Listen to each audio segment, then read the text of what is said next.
Hi, Cindy here from Mama Bear Vinyl. Last week I accepted the 50 album challenge that was put out by Channel 33 RPM. And so it hasn't been quite a week, but close to it. So I'm going to share 10 albums, the first 10 albums that I listened to participating in the 50 album challenge.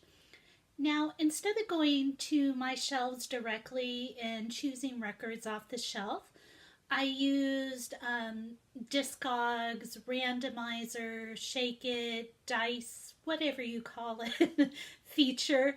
And I went ahead and let Discogs decide what I was going to listen to. And some interesting choices came up. So there was an album on there that I have had for over 40 years, and I probably haven't listened to it in 30 years. And if I would have just went to my shelves and chose 50 albums off the shelves, I probably would have never listened to this album.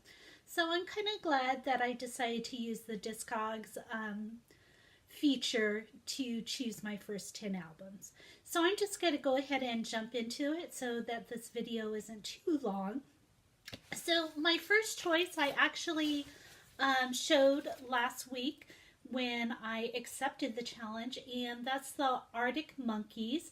And this is their kind of 2005, 2006 debut. Whatever people say I am, that's what I'm not.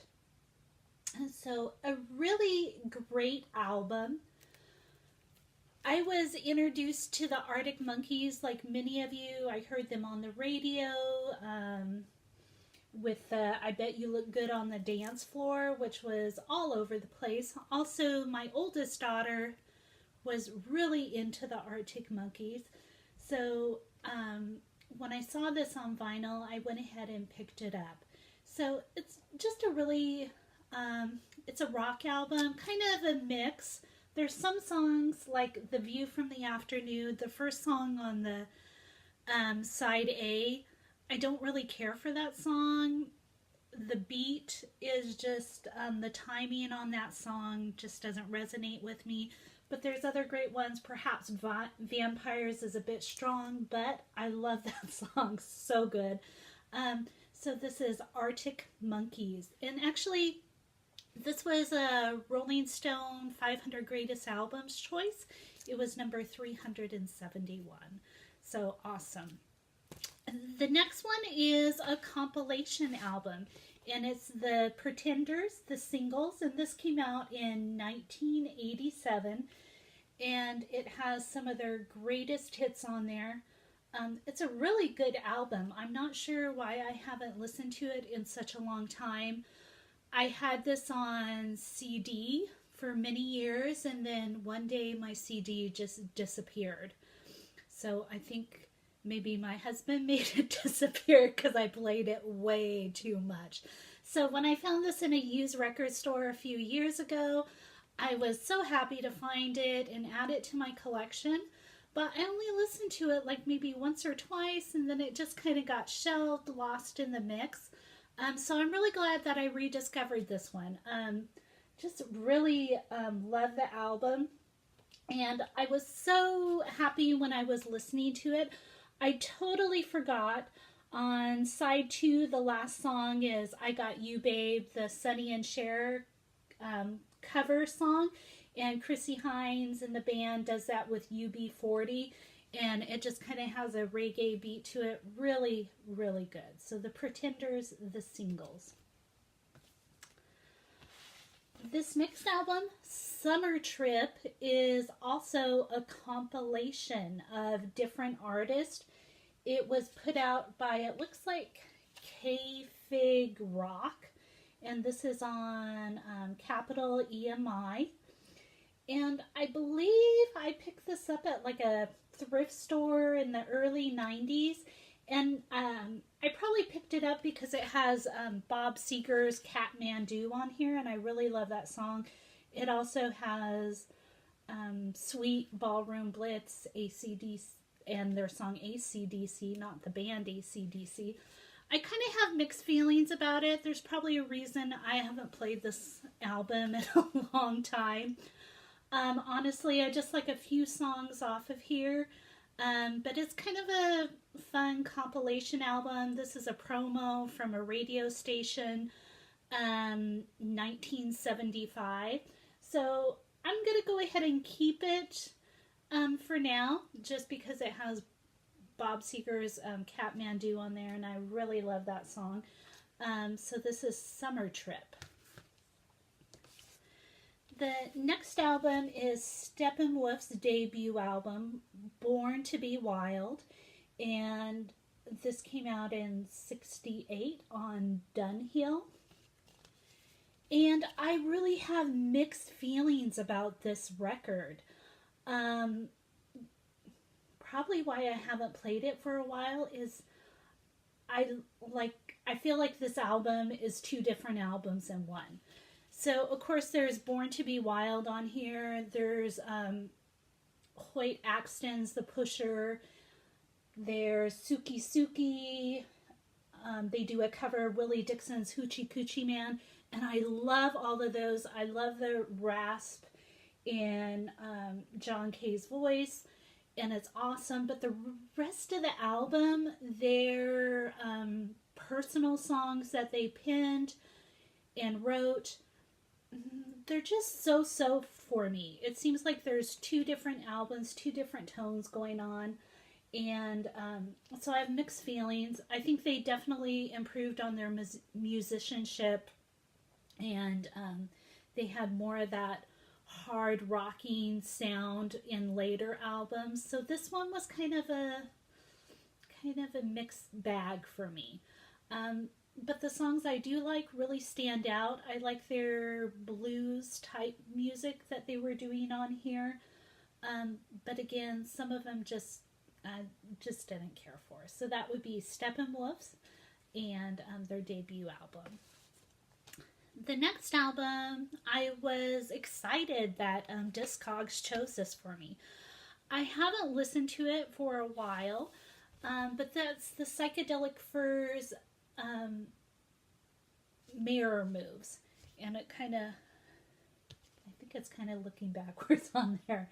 I love the cover art on this album. For one, it was done by Brian Griffin, and he did quite a few 80s albums covers.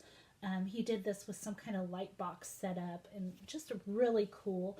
The hits off of here were The Ghost in You and Heaven. And there's some other great songs on here.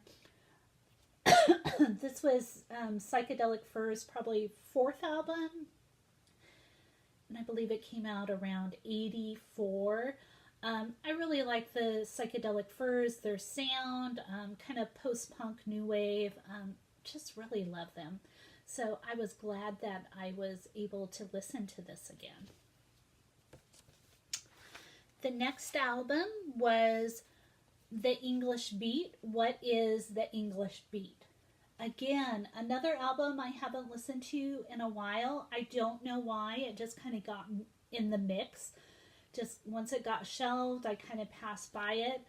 I've really discovered with the 10 albums I've listened to that I really am missing out on a lot.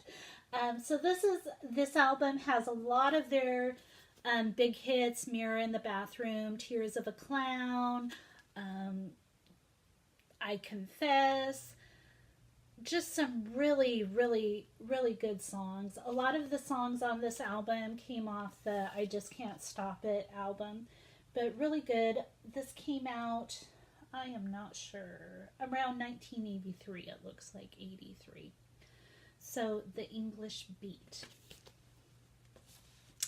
Now, I'm a big Beatles fan, and I really love Paul McCartney, and I've been lucky enough to see him twice in concert. And when Discogs picked this album for me, I was kind of excited. It actually has been a few years since I've listened to this album. I maybe listened to songs here and there, but not the full album, and that's Wings, Band on the Run. such a great album. So many hits off of this album. Just incredible. Came out in 73. I think this album is also on like Rolling Stone's greatest albums, the 500 of all time. This album has Let Me Roll It, which is like one of my favorite songs by Wings. It also, of course, has Jet, Band on the Run, 1985, Helen Wills, Bluebird. So a really great album. I'm sure you're all familiar with it, so I really don't have much to say that hasn't already been said about it. Really good album. So, being that I use the Discogs randomizer, I was kind of worried of some of the album selections that might appear that I listen to. I'm sure that you all have records in your collection that you're like, you keep holding on to them, but maybe they're ones where like, oh, that's not really that good anymore. Why did I even buy that? And I was kind of feeling this way about this album when it came up for me to listen to, and that's Christopher Cross's debut album. And actually, this album has been in my record collection for over 40 years. This is the first full-length album that I ever bought myself. So it wasn't a gift. It wasn't something that someone gave me. I was probably 10 or 11, and I had Christmas money or birthday money or something, and I had enough to buy this album, and this is my first album.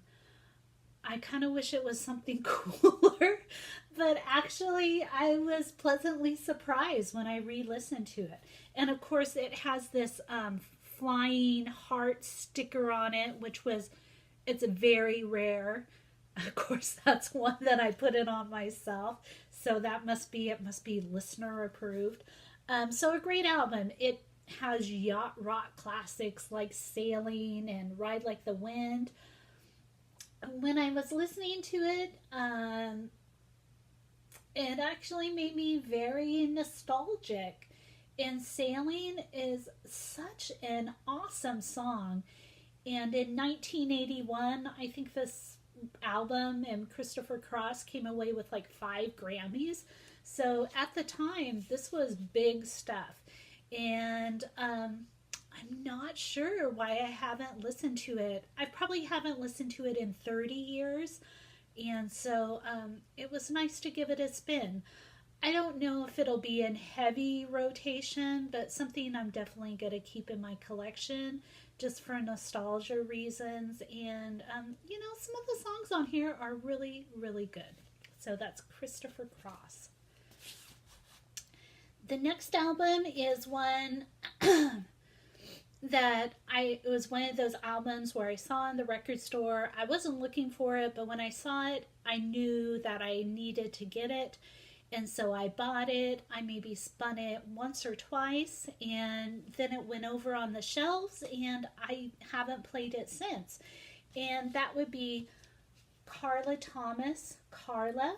And this is a Stax 60 reissue that was put out by Rhino Records, and it is so good. Actually, this was my favorite of the 10 that I played this week. I'm actually going to put this probably in more current rotation. I just really loved it. It has B-A-B-Y on it, Baby, which some of you might know from the Baby Driver soundtrack. And just some really great songs. Red Rooster cover, a medley of Baby What You Want Me to Do for Your Love. I Fall to Pieces. She does like the Patsy Cline cover of I Fall to Pieces, and just really good. This is such an awesome album. Carla Thomas was kind of known as the queen of Memphis soul, and you really don't hear much about her now, but she was an awesome artist, just a powerhouse vocalist. And so I was really happy to rediscover this album. I wasn't intentionally avoiding it, it just kind of got mixed in the shuffle. So, Carla Thomas, Carla. And the final album in the 10 albums that I listened to this week for the 50 album challenge was Mott the Hoople, All the Young Dudes. And so my copy is looking kind of roached, but actually the vinyl itself is in pretty good condition. Has some, pops and crackles, but no skips. Sounds pretty good. This is just an awesome album. I'm not sure why I haven't listened to it in so long. I picked this album up and David Bowie's Hunky Dory at the same time. And both of those albums, I listened to some when I picked them up, but then again, they went on the shelf. But so many great songs on here. Of course, there's All the Young Dudes, which is classic rock. That's just it's like a top song for me. Awesome. I love the cover of Sweet Jane, Lou Reed's Sweet Jane, Velvet Underground. There's a song on here, Sea Diver, and it was produced, arranged by Mick Ronson, and it has strings and everything in it. It's like a really good song. And love the song One of the Boys on side 2, which is the first song on side 2, and it has like the sound effects, a rotary telephone dial up, and just so great, brings about great memories. So, Mott the Hoople. So thank you for tuning in for my 1 through 10 of the 50 album challenge, and I will be making another video hopefully coming up next week that will have my next 10 album choices that I go ahead and listen to and review. So thank you.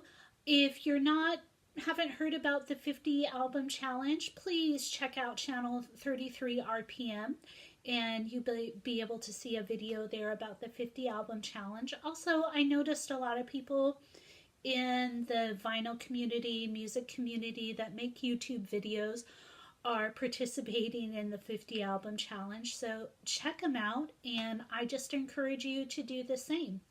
I hope everyone has a great day, and happy spinning to you all.